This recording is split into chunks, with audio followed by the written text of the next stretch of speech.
Welcome on shares की बात सिद्धार्थ के साथ। आप सभी को पता है अच्छे से कि शेयर्स की बात सिद्धार्थ के साथ हर महीने every month it comes to you global markets का अपडेट, इंडियन मार्केट्स का अपडेट, सेक्टर स्पेसिफिक, क्योंकि सबसे बड़ा की चीज चेंज है सेक्टर्स को जानना। पिछले महीने कौन से सेक्टर्स ने क्या किया, आने वाले टाइम में अप्रैल के महीने में, मई के महीने में कौन सा सेक्टर क्या करेगा, ये जानना बहुत जरूरी है। इसीलिए हम हर मंथ के एंड में शेयर्स की बात सिद्धार्थ के साथ लेके आते हैं।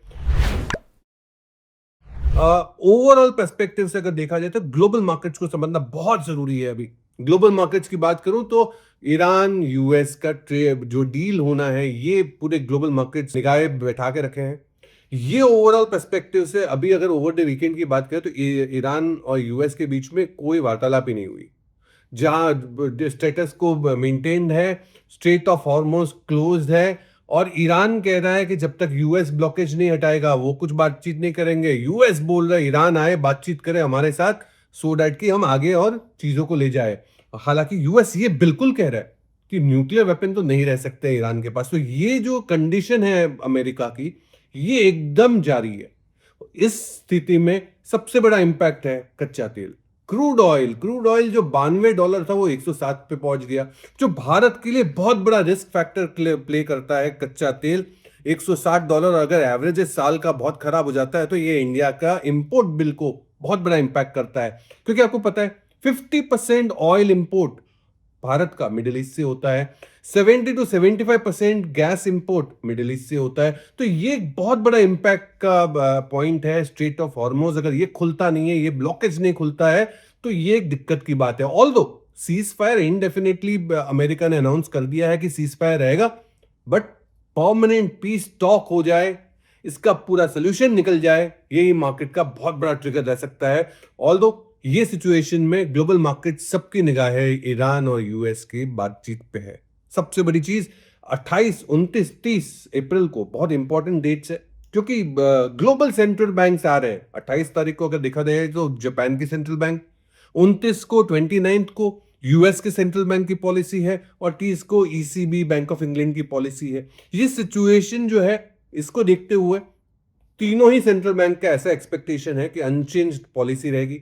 हालांकि तीनों का एक और ऑब्जर्वेशन है कि कहीं ना कहीं महंगाई, इन्फ्लेशन इंपैक्ट रहेगा। तो ओवरऑल ग्लोबल पर्सपेक्टिव से परमानेंट पीस टॉक बहुत इंपॉर्टेंट है ग्लोबल मार्केट्स के लिए। उससे ज्यादा इंपॉर्टेंट है इंडिया के लिए, क्योंकि कच्चा तेल का इंपोर्ट भारत बहुत मैक्सिमम करता है। So this is what all about global markets. साथ ही साथ शेयर्स की बात सिद्धार्थ के साथ में डोमेस्टिक इकोनॉमी के बारे में जानना बहुत जरूरी है। If I talk about global के साथ अगर डोमेस्टिक की बात करें तो इंडियन कंटेक्स्ट में अभी जो बहुत इंपॉर्टेंट है वो है Q4 FY26 के रिजल्ट्स, नतीजे। कॉर्पोरेट अर्निंग्स जो है ये ब्रॉडली ओके ही आ रहे हैं। अगर रेवेन्यू की बात करूं तो 10% का ग्रोथ देखा गया है। प्रॉफिटेबिलिटी में 11% का ग्रोथ हम देख रहे हैं। कुल मिला के 125 कंपनियां, 130 कंपनियों का रिजल्ट आ चुके हैं। इनमें कुछ सेक्टर्स ने बहुत अच्छा परफॉर्म किया, जैसे कि banking, NBFC, capital market, infra play, और साथ ही साथ एफएमसीजी। इन कुछ सेक्टर्स ने बहुत अच्छे नतीजे दिए हैं। मिसेस तो आपको पता ही है, टेक्नोलॉजी, आईटी स्पेस में कहीं ना कहीं मुझे लगता है कि बहुत बड़ा मिस है इन टर्म्स ऑफ रिजल्ट। साथ ही साथ FY27 पे जो गाइडेंस आ रही है, जो फॉरवर्ड लुकिंग गाइडेंस जिसे हम कहते हैं, ये भी बहुत मार्केट को राज नहीं आ रहा है। तो overall corporate earning I would say mixed bag है। साथ ही साथ अब जो इंपॉर्टेंट फैक्टर है, ऑफ कोर्स ये इंडिया का एक डेलीगेशन जो अमेरिका गया था ट्रेड टॉक्स के लिए, वो 3 दिन के ट्रेड टॉक्स खत्म हो चुके हैं। बहुत बड़ी बात तो नहीं है, बट कहीं ना कहीं एक first phase of bilateral agreement बाहर आ सकता है। क्योंकि बहुत सारे चेंजेस थे, सुप्रीम कोर्ट की जो अमेरिका की रूलिंग आई उसके बाद बहुत सारे बदलाव हुए, जिसके कारण इंडियन डेलीगेशन अमेरिका गया, और वहां से एक लग रहा है कि बायलैटरल ट्रेड अग्रीमेंट बन सकता है, पहला फेज। तो ये एक इंपॉर्टेंट रहेगा मार्केट देखने के लिए। बट अब जो मैं कहने वाला हूं वो सबसे ज्यादा इंपॉर्टेंट है बाजार के लिए, और वो भी डोमेस्टिक इकोनॉमी के लिए, और वो है मॉनसून्स। मॉनसून्स आईएमडी का जो अनुमान है, बिलो नॉर्मल रह सकता है। मॉनसून्स बारिश बिलो नॉर्मल रह सकती है 92% of the long term averages. ये क्यों? क्योंकि एल नीनो का इंपैक्ट रहेगा, समर्स बहुत सीवियर रह सकते हैं, जो 2 डिकेड में हमने नहीं देखे हैं। खरीफ क्रॉप इम्पैक्टेड रह सकता है, जैसे कि राइस, पल्सेस, ऑयल सीड्स, ये इम्पैक्टेड रह सकते हैं। हमें लगता है कि ये पोटेंशियल रिस्क है इन्फ्लेशन को बढ़ावा देने के लिए। एग्री इन्फ्लेशन कहीं ना कहीं बूस्ट हो सकता है, तो ये एक अच्छी खबर बिल्कुल नहीं है। रूरल डिमांड इससे इम्पैक्ट हो सकता है। कहीं ना कहीं अगर देखा जाए तो एग्रीकल्चर 18% ऑफ द जीडीपी को कंट्रीब्यूट करता है। तो अगर कहीं ना कहीं अगर मानसून सही नहीं आया, बिलो नॉर्मल आया, एग्रीकल्चर आउटपुट इम्पैक्ट हुआ, तो ये इन्फ्लेशन महंगाई को हिट करेगा जरूर। तो ये एक चिंता का विषय है हमारे सामने in in the month of May. साथ ही साथ एक बहुत जरूरी चीज है जो आप टीवी मीडिया सब जगह देख रहे होंगे, वो है इलेक्शंस। जी हाँ, वेस्ट बंगाल का जो अंतिम चरण का इलेक्शन है वो 29 अप्रैल को है। 29 अप्रैल को रिजल्ट्स आ सकते हैं। 4 मई को रिजल्ट है, बट 29 अप्रैल को शाम को 6 बजे के बाद तो आपको पता ही है एग्जिट पोल आते हैं। तो एग्जिट पोल से मार्केट दूसरे दिन में रिएक्शन दे सकता है।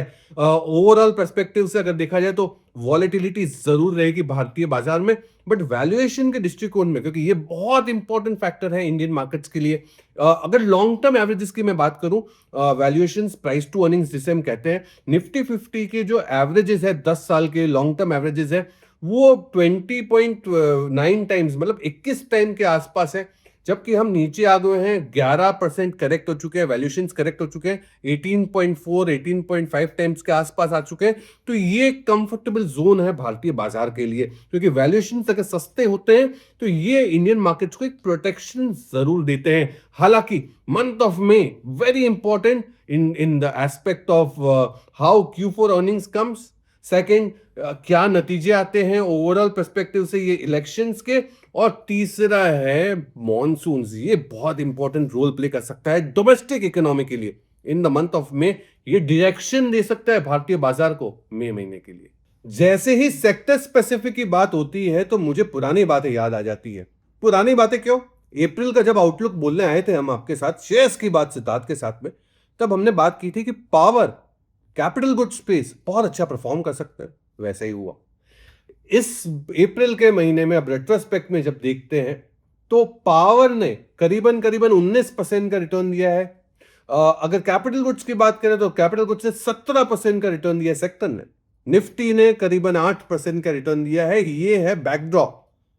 पर आने वाले समय का भी हम आपको सेक्टर्स जरूर बताएंगे। हम सही जा रहे हैं, पर इसका मतलब ये नहीं है कि मई मंथ में कौन से सेक्टर अच्छे कर सकते हैं, उसकी भी चर्चा जरूर करेंगे शेयर्स की बात सिद्धार्थ के साथ में। बट अगर ओवरऑल पर्सपेक्टिव से बात करो तो निफ्टी ने ये सीज फायर के चलते कुछ अच्छी खासी रिकवरी दिखाई है। करीबन करीबन 7% की रिकवरी दिखाई है निफ्टी ने। बट क्या आपको पता है निफ्टी से बेहतर रिकवरी मिड कैप ने दिखाई है। मिड कैप ने करीबन 13% की रिकवरी दी है और स्मॉल कैप ने 16% की रिकवरी दी है। ये ओवरऑल पर्सपेक्टिव से अगर मिड कैप की बात करूं तो मिड कैप तो बहुत क्लोज स्ट्राइकिंग डिस्टेंस में ऑल टाइम हाई के करीब है। निफ्टी तो भी काफी दूर है। बट ओवरऑल अगर लेखा देखा बता रहा है तो निफ्टी, जब इतनी ही चर्चा कर रहे हैं तो लेवल्स भी आपके सामने रख दे। मार्केट चॉपी होने के बाद अब थोड़ा सा स्थिरता की तरफ है, थोड़ा सा स्टैग्नेंट है, एक रेंज में है, एक दायरे में है। बट अगर अभी की बात करूं तो निफ्टी का जो हमें लगता है टेक्निकल एस्पेक्ट से, टेक्निकल चार्ट्स के एस्पेक्ट से हमें इमीडिएट अगर रेजिस्टेंस देखा जाए तो 24,500 का इमीडिएट रेजिस्टेंस दिख रहा है। इमीडिएट सपोर्ट की बात करूं तो 23,600 का इमीडिएट सपोर्ट दिख रहा है। एक रेंज की बात करें कि भाई बहुत बार क्या होता है कि कोई पोजिशनल ट्रेड लेते हैं तो उनको रेंज देखना बहुत जरूरी हो जाता है। रेंज की बात करूं तो निफ्टी की रेंज होगी ऊपर में 25,200 और नीचे में 23,200, 23,200 and 25,200 is a broader range on a technical aspect. हमारे निवेशकों को बुरा मानने की जरूरत नहीं है, निवेशकों के लिए तो मैं लॉन्ग टर्म टारगेट्स भी लाया हूं। Fundamentally 26,500 is what we are looking in terms of long-term Nifty targets for 1 year perspective on the Nifty. Valuation मतलब अगर अर्निंग्स की बात करूं तो जो हम 1350 के ईपीएस पे थे वो नीचे आके अब 1295 के ईपीएस पे आ चुके हैं। मैंने आपको वैल्यूएशंस तो बता ही दिए अभी। ओवरऑल 26,500 हमारे एक साल के टारगेट्स बनते हैं फंडामेंटली, और टेक्निकल रेंज को बिल्कुल ध्यान में रखेगा, उसी हिसाब से आप अपने ट्रेड्स लीजिएगा। क्यों? क्योंकि शेयर्स की बात सिद्धार्थ के साथ 360 डिग्री मार्केट लाता है आपके लिए। Global, Indian, domestic, valuations, Nifty, sectors और स्टॉक्स भी। एज प्रॉमिस्ड मई मंथ में कौन से टॉप 2 सेक्टर्स रह सकते हैं आपके लिए, वो भी लेके आया हूं।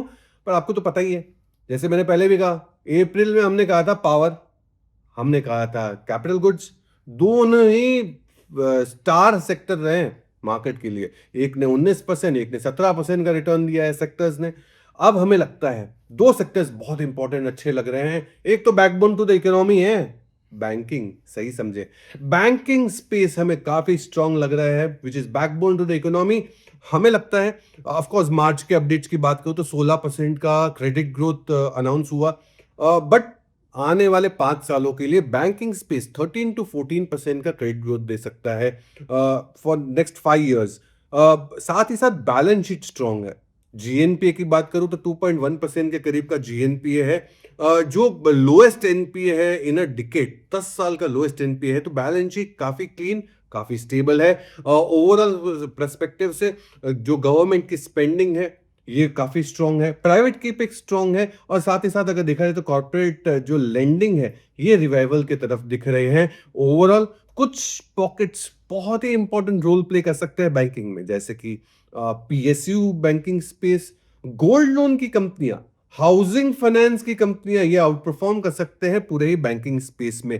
Overall of course credit growth strong है, तो banking space which is a backbone to the economy, stronger base to the GDP, looks quite interesting. दूसरा स्पेस जो हमें काफी इंटरेस्टिंग लग रहा है वो है ऑटो एंसिलरी का। जी हाँ, ऑटो एंसिलरी, जो ऑटो कंपोनेंट्स बनाने वाली कंपनी है वो बिगेस्ट इनके जो स्ट्रेंथ है वो है, पहला है प्रीमियमाइजेशन।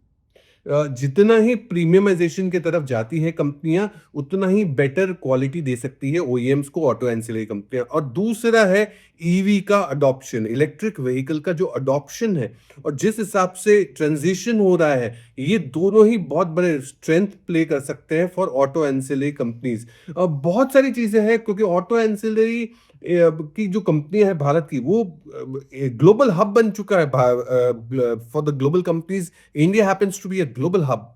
साथ ही साथ China plus one is playing a strong role, make in India is playing a strong role, export strong है। साथ ही साथ अगर आप ये ना भूलें कि यूरोपियन यूनियन ईयू के साथ हमने फ्री ट्रेड अग्रीमेंट किया है, ऑफ कोर्स वो सब पारित होना जरूरी है, बट हो तो चुका है। ये एक डेफिनेटली एक्सपोर्ट्स का बहुत बड़ा बेनिफिशियरी बन सकता है ऑटो एंसिलरी। तो ऑटो एंसिलरी स्पेस मुझे लगता है कि बहुत ही बेहतरीन प्ले कर सकता है बैंकिंग, और दूसरा है ऑटो एंसिलरी। ए और बी दोनों को ही लाया हूं आपके लिए for the month of may.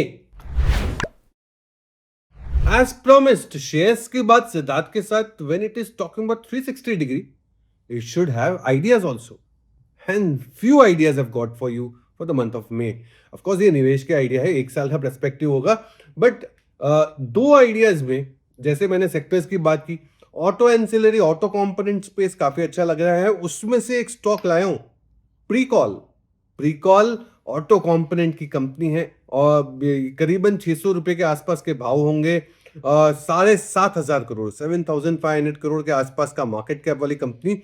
Valuations देखे, प्राइस टू अर्निंग्स तो 20 टाइम्स पे ट्रेड करता है FY27 के अनुमान से, और रिटर्न ऑन इक्विटी 22% के करीब है।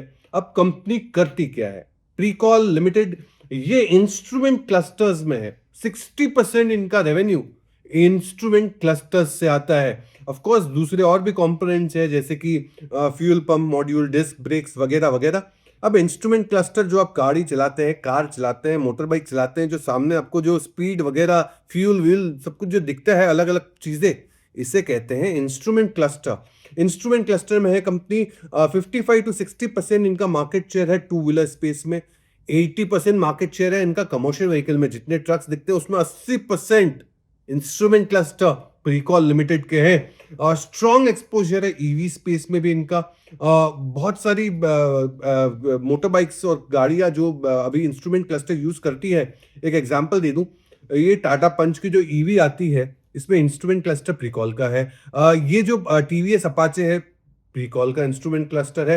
ये तो छोड़िए, हार्ले डेविडसन ने जो हीरो के साथ करार किया है, को प्रोड्यूस भी करते हैं भारत में, एक बाइक है मैवरिक 440, इसका भी इंस्ट्रूमेंट क्लस्टर प्रीकॉल का ही है। तो आप थोड़ा सा रिलेट कर सकते हैं, प्रीमियमाइजेशन की तरफ कंपनी जा रही है। ऑफ कोर्स एक नया सेगमेंट कंपनी ने लॉन्च किया है, वो है डिस्क ब्रेक्स का।